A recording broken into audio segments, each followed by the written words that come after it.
ലഭിക്കുന്ന വിവരം മിനു മുനീർ അവിടെ എത്തിയിട്ടുണ്ട്. മൊഴി നൽകുമെന്നാണ് മനസ്സിലാക്കേണ്ടത്. മിനുവിന് നേരത്തെ മിനു പല വെല്ലുവിളികളും നടത്തിയിരുന്നു മുകേഷിന്റെ പ്രതികരണത്തിനെതിരെയും മറ്റും. തനിക്ക് എതിരെ എന്തെങ്കിലും ആരോപണമുണ്ടെങ്കിൽ പണം വാങ്ങിയെന്നും മറ്റുമാണല്ലോ മുകേഷിന്റെ ആരോപണം.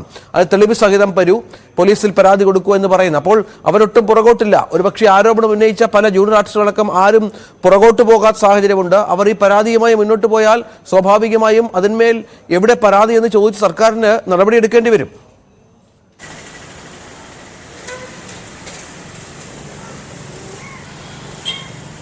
അതെ രഞ്ജിത്ത്, ഇന്നലെ മിനു മുനീറിന്റെ ആരോപണം നിഷേധിച്ചുകൊണ്ട് നടൻ മുകേഷ് ഒരു കുറിപ്പിറക്കിയിരുന്നു. അതിൽ ഏറ്റവും പ്രധാനമായി ആരോപിക്കുന്നത് ഒരു പണം തട്ടുന്നതിന് വേണ്ടി അല്ലെങ്കിൽ സാമ്പത്തിക ലാഭത്തിനു വേണ്ടിയിട്ടാണ് തന്നെ ഇങ്ങനെ അപമാനിക്കുന്നത്, അല്ലെങ്കിൽ തന്നെ ഇത്തരത്തിൽ ഭീഷണിപ്പെടുത്തി തനിക്കെതിരെ ലൈംഗിക ആരോപണം ഉന്നയിക്കുന്നത് എന്നൊരു വാദം മുകേഷ് ഉന്നയിച്ചിരുന്നു. അതോടൊപ്പം തന്നെ തനിക്ക് ഈ സ്ത്രീ തന്നോട് അവസരം ചോദിച്ച് പലതവണ ബന്ധപ്പെട്ടിരുന്നു. അതിന്റെ ചാറ്റുകളടക്കം തന്റെ ഈ പെരുമാറ്റത്തിലെ മര്യാദയെ പ്രശംസിച്ചുകൊണ്ടുള്ള ചാറ്റടക്കം ഈ മിനു നൽകി എന്നുകൂടി മുകേഷ് പറയുന്നുണ്ടായിരുന്നു. അപ്പോൾ മിനു തിരിച്ചു ചോദിക്കുന്നു, അങ്ങനെയാണെങ്കിൽ ആ ചാറ്റടക്കം പുറത്തുവിട്ട് കഴിഞ്ഞാൽ തന്റെ ആരോപണം അല്ലെങ്കിൽ താൻ ആരോപിക്കുന്നത് തെറ്റാണെന്ന് പറയാം. പക്ഷേ അങ്ങനെ താൻ ബ്ലാക്ക്മെയിൽ ചെയ്തിട്ടില്ല. സാമ്പത്തികമായി ഉയർന്ന സ്ഥിതിയിലുള്ള ഒരു വ്യക്തിയാണ്. തന്റെ ഭർത്താവ് വിദേശത്ത് ജോലി ചെയ്യുന്നു. തങ്ങൾ വിദേശത്ത് സെറ്റിൽഡ് ഉള്ള ഒരു വ്യക്തികളായിരുന്നു. സിനിമയിലെ ഇത്തരത്തിലുള്ള മോശം അനുഭവം കൊണ്ട് സിനിമാ മേഖല വിട്ട് പുറത്തേക്ക് പോയ വ്യക്തിയാണ്. അങ്ങനെ സാമ്പത്തികമായി തനിക്ക് യാതൊരുവിധ ആവശ്യവുമില്ല. അങ്ങനെയാണെങ്കിൽ ഇത്തരത്തിലൊരു പരാതിയുമായി ഇപ്പോൾ രംഗത്തെത്തേണ്ട കാര്യമില്ലല്ലോ എന്ന് മിനു ചോദിക്കുന്നുണ്ടായിരുന്നു. എന്തായാലും മിനു ഈ പരാതിയിൽ ഉറച്ചു തന്നെയാണ്. അന്വേഷണ സംഘം SIT മിനുവിന്റെ ആലുവയിലെ ഫ്ളാറ്റിൽ എത്തിയിട്ടുണ്ട്. വനിതാ ഉദ്യോഗസ്ഥരടക്കം എത്തി മിനുവിന്റെ പരാതിയിൽ വിശദമായിട്ടുള്ള മൊഴി എടുക്കുന്നുണ്ട്. 7 പരാതിയാണ് മിനു നൽകിയിരിക്കുന്നത്. അതിലൊന്ന് പ്രധാനപ്പെട്ട നടന്മാരായിട്ടുള്ള ഇടവേള ബാബു, മുകേഷ്, ജയസൂര്യ, മണിയമ്പിള്ള രാജു എന്നീ 4 നടന്മാരും 2 പ്രൊഡക്ഷൻ കൺട്രോളർമാരും ഒരു അഡ്വക്കേറ്റ് ചന്ദ്രശേഖരൻ. അങ്ങനെ 7 പേർക്കെതിരെയുള്ള പരാതിയാണ് മിനു നൽകിയിരിക്കുന്നത്. ഈ 7 പേർക്കെതിരെ നൽകിയ പരാതിയിലും അന്വേഷണ സംഘം ഓരോന്നായി തന്നെ മൊഴി രേഖപ്പെടുത്തും. ഒപ്പം മിനുവിന്റെ കയ്യിലുള്ള തെളിവുകളടക്കം ശേഖരിക്കാൻ വേണ്ടിയിട്ടാണ് അന്വേഷണ സംഘം എത്തിയിരിക്കുന്നത്. അതിനിടയിൽ തന്നെ ഇടവേള ബാബുവും മിനുവിനെതിരെ പരാതിയുമായി അന്വേഷണ സംഘത്തെ സമീപിച്ചിട്ടുണ്ട്. തനിക്കെതിരെ ഒരു ഗൂഢാലോചന നടക്കുകയാണ്, താൻ ഇതിൽ നിരപരാധിയാണ് എന്ന് പറഞ്ഞുകൊണ്ടുള്ള ഒരു പരാതിയാണ് അന്വേഷണ സംഘത്തിന് നൽകിയിരിക്കുന്നത്. അതോടൊപ്പം ഇന്നലെ നമ്മൾ അഡ്വക്കേറ്റ് ചന്ദ്രശേഖരന്റെയും പ്രതികരണം തേടിയിരുന്നു. അദ്ദേഹവും പറയുന്നത് മിനുവിന് ഏതെങ്കിലും തരത്തിലുള്ളൊരു മുൻവൈരാഗ്യം ഉണ്ടാകും, അല്ലാതെ തനിക്ക് ഇവരുമായി യാതൊരു വിധത്തിലുള്ള ഇത്തരത്തിലൊരു പരാമർശം അവരുടെ തെറ്റായ പരാമർശമാണ്. തന്റെ കുടുംബവുമായി വളരെ അടുത്ത ബന്ധം പുലർത്തിയ തങ്ങളുടെ അയൽക്കാരായിരുന്നു, മുൻപ് താമസിച്ച ഫ്ളാറ്റിലെ അയൽക്കാരായിരുന്നു. അന്നൊന്നുമില്ലാത്ത പരാതിയുമായി പെട്ടെന്ന് എന്താണ് വന്നതെന്ന് മനസ്സിലാകുന്നില്ല. അന്ന് തന്റെ ഭാഗത്തു നിന്ന് മോശമായിട്ടുള്ള ഒരു പ്രവണത ഉണ്ടായെങ്കിൽ അത് തന്നോടോ അല്ലെങ്കിൽ തന്റെ കുടുംബത്തോടോ തന്റെ മക്കളോടോ പറയാമായിരുന്നില്ലേ?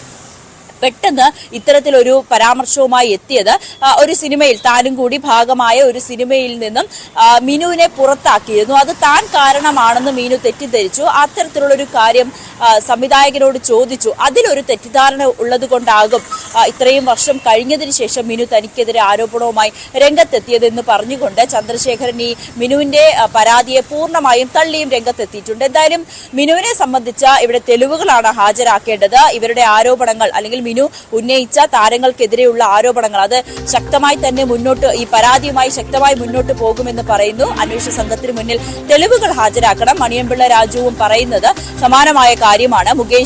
മുകേഷ് പറയുന്നത് പോലെ ഇതൊരു സാമ്പത്തിക തട്ടിപ്പിന് വേണ്ടി അല്ലെങ്കിൽ സാമ്പത്തിക ലാഭമാണ് ഇവർ ഇതിൽ ഉന്നം വയ്ക്കുന്നത് എന്നുള്ളൊരു പരാമർശം തുടക്കത്തിൽ തന്നെ ആരോപണം നിഷേധിച്ചുകൊണ്ട് മണിയൻപിള്ള രാജു രംഗത്തെത്തിയിരുന്നു. പക്ഷേ ജയസൂര്യ ആകട്ടെ ഇതിൽ പ്രതികരിക്കാൻ തയ്യാറായിട്ടില്ല. സോഷ്യൽ മീഡിയയിൽ അടക്കം ജയസൂര്യയെ കാണുന്നില്ല എന്ന് പറഞ്ഞുകൊണ്ട് പല വിവരങ്ങളും ലഭിക്കുന്നുണ്ട്. എന്തായാലും ജയസൂര്യ മാധ്യമങ്ങൾക്ക് മുന്നിൽ വരാനോ മാധ്യമങ്ങളുടെ ഫോൺ അറ്റൻഡ് ചെയ്യാനോ അല്ലെങ്കിൽ ഏതെങ്കിലും വിധത്തിലുള്ള ഒരു പ്രതികരണത്തിനോ ഇതുവരെയും തയ്യാറായിട്ടുമില്ല. മറ്റൊരു കാര്യം, ബാബുരാജിനെതിരെയും ഏറ്റവും പ്രധാനപ്പെട്ട വിവരം, പരാതിക്കാരുടെ ഫ്ളാറ്റിലെത്തി അന്വേഷണം ആരംഭിച്ചിരിക്കുന്നു, പ്രത്യേക സംഘം എന്നുള്ളതാണ്. ആലുവയിൽ എത്തിയാണ് അന്വേഷണം ആരംഭിച്ചിരിക്കുന്നത്. നടിയുടെ മൊഴിയെടുക്കുന്നു അന്വേഷണ സംഘം. അതായത് ഗൗരവമായി തന്നെ ഊർജിതമായി തന്നെ അന്വേഷണം ആരംഭിച്ചിട്ടുണ്ട് നടന്മാർക്കെതിരെയുള്ള പരാതിയിൽ എന്നുള്ളതാണ്. ഡാനി ഇപ്പോൾ വിവരങ്ങൾ പങ്കുവെക്കും. ഡാനി, അന്വേഷണ സംഘത്തിന്റെ വനിതകളടക്കമുള്ള സംഘാംഗങ്ങൾ ഒപ്പമുണ്ട് എന്നാണ് മനസ്സിലാകുന്നത്. എന്തൊക്കെയാണ് നടപടിക്രമങ്ങൾ?